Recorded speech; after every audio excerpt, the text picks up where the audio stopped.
We get to the heart of the matter with tips on finding love.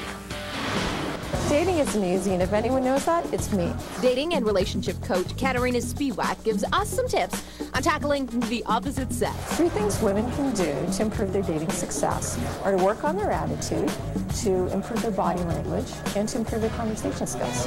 When a woman goes out socially, it's important for her to think of herself as an interesting, attractive person, somebody that's going to attract men to her. Play with the hair, flick it back from the face, play with her earrings, play with her necklace. All of those things say to the guy that she's interested in talking to him. But some of the ways that a woman can start a conversation with a guy are to use comments or compliments or questions.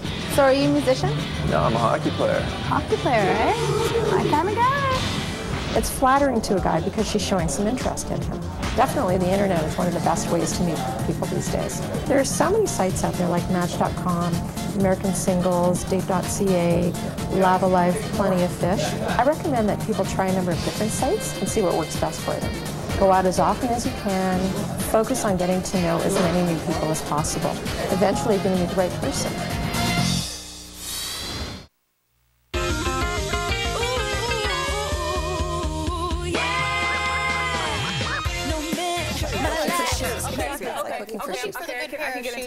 Exactly. So you've got to scan the environment. If you identify a target, then you start to establish interest. That would be the second stage. Okay. So either with the eye contact, prolonged eye contact, looking back a few times to make sure he notices you, smiles. How long do you hold the eye contact? Yes, Well, that's a good one.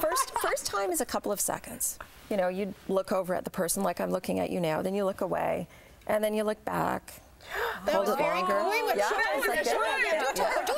What you need to do, because men quite often don't pick up on a lot of signals, you need to use as many as possible. And so flashcards? Yeah, absolutely. Look at me. Absolutely. Yeah. Frying pan over the head. Oh, okay. You need to use your body language, your facial expressions, your tone of voice. Soften and lower your tone of voice. Oh, and slow lower. down. Like this? Exactly. Like this? Sultry talking. Oh, exactly. That's that not kind going of to thing. work for high-pitched Sally over here. Okay. Yeah, you got an issue. Yeah, so a number of different things. You want to start with the eye contact and the smiles. You want to get into gazing. You want to tilt your head. You want to play with your hair. That's a big one. Why is it's the pretty hair? unmistakable. Why is that? Hair's so I big. don't know. I don't know. I mean, you can ask, you know, the guys, but we have a lot of boys here. We're going to ask them all exactly. later. They seem to be able to pick up on that. But playing with the hair, you know, exposing your neck. Exposing the neck is a big one. Look at me. Here's my neck.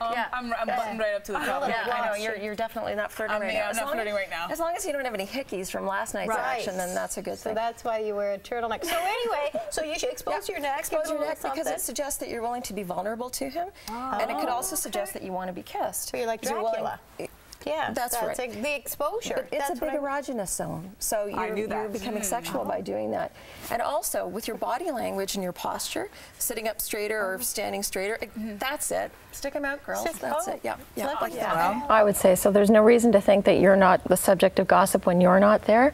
And certain type of people tend to gossip. I find that they may be bored, they may be looking for attention, they may have nothing better to do. And again, it's that sense of power. They feel that control over other people. They can exclude people, include people. It's all about social status and things like that. And sometimes people feel that gossiping will just make them feel like part of the group. Yes, absolutely, because if they have information is power. Right. So if they have that information, then they feel that sense of power because they can wield it over other people. Even if the information is wrong. Yes.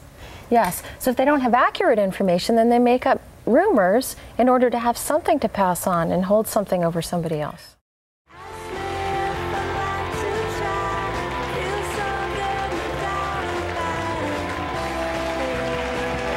We tend to fixate, and speaking as a woman myself, and I know I fixate on certain things like hair, we can relax and stop worrying about things like that because men are not going to pay as much attention to our makeup and our hair as we think they will. He's gonna see her figure, but then he's gonna be back on her face. He's gonna be paying attention to her personality, her smile, looking into her eyes, her body language, whether she's moving into a space, maybe touching him, what she's conveying to him, and what energy she's conveying to him. In Style by Jury. Just too picky. Yeah, maybe I am. And then it was time to meet our expert, a dating coach. Oh! bring those hands up on the table towards Bruce, which says that you're interested in talking to him and that you're expressing warmth towards him. I decided to do a bit of role-playing with Bruce and Wanda. Nothing. Nothing. No movies? No movies. Okay, why don't we stop right there? Yes and no are definite conversation killers, and that's what Wanda was doing with Bruce. So you may not have seen any movies recently, so you say something like, no, I haven't seen any movies recently, but I've gone out and done this. It's been 15 years without a date for you, and I think it's time to change that. We're gonna do something about that. You are? We're gonna set you up on a blind date. A blind date? All right. Yeah. Wanda hasn't dated in 15 years, and I admit it's a bit of a challenge, but she's got a lot going for her, including her great personality. Shy, looked like he was lacking confidence, lacking self-assurance. He was closing in on himself, his shoulders were closing in, he was looking bashful, he was looking down. It was difficult for him to maintain the eye contact. The way he approached her indicated that he expected to be rejected, which turned her off right away. Within the first 10 seconds, she was, no, I don't want to talk to you, and off he went. Continually build rapport, and you can do that with mirroring body language. So if she moves towards you, you want to move towards her. But if she picks up a glass and she's sipping, pick up your glass and sip. Okay. Because I'm interested in you, you're important. Okay, well, if I were interested in Jonathan and I wanted him to approach me, I might start touching him. Can I touch your knee? Okay. I might touch his knee. I might just start getting a little bit more comfortable with him. And, you know, maybe light sexual touching. So if you let your date like take the lead like and then you kind of mirror. This is a vulnerable area here. Yeah, that's I'm closing in on the zone. So by touching his knee, I'm sending him a clear signal that I'm starting to feel more attracted to him. Well, you're not even closing in on it. You're right on it. You know what I mean?